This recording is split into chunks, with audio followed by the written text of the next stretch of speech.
Hyderabad future సిటీలో Amazon data సెంటర్కు శంకుస్థాపన చేశారు CM Revanth Reddy. Amazon data centre future సిటీకి వచ్చే పెట్టుబడులు పరిశ్రమలకు మంచి ప్రోత్సాహకంగా ఉపయోగపడనుందని సీఎం రేవంత్ ఆశాభావం వ్యక్తం చేశారు. ఫ్యూచర్ సిటీలో అత్యంత అధునాతనమైన నగరాన్ని నిర్మించడమే తమ లక్ష్యమని స్పష్టం చేశారు. దేశంలో ఇతర నగరాల్లో ఉన్న కాలుష్య సంబంధిత సమస్యలను హైదరాబాద్లో పునరావృతం కాకుండా చర్యలు తీసుకుంటున్నామని అన్నారు సీఎం రేవంత్ రెడ్డి.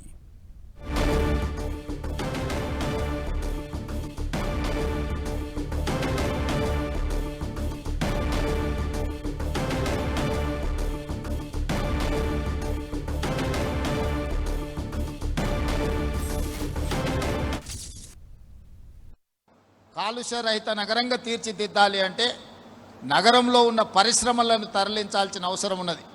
నగరంలో మూసీని ప్రక్షాళన చేసుకోవాల్సిన అవసరం ఉన్నది.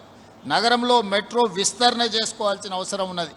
నగరంలో 3000 ఆర్టీసీ బస్సులు ఈరోజు డీజిల్ ఇంధనం ద్వారా నడుస్తున్నాయి.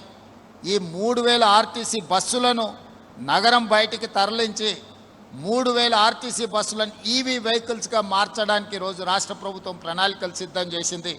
హైదరాబాద్ నగరంలో 2 లక్షల ఆటోలు ఈరోజు డీజిల్ మీద ఆధారపడి నడుస్తున్నాయి. ఆ 2 లక్షల ఆటోలను కూడా రెట్రో ఫిట్టింగ్ ద్వారా ఈవీ ఆటోలుగా మార్చడానికి ఈరోజు తెలంగాణ రాష్ట్ర ప్రభుత్వం పనిచేస్తుంది.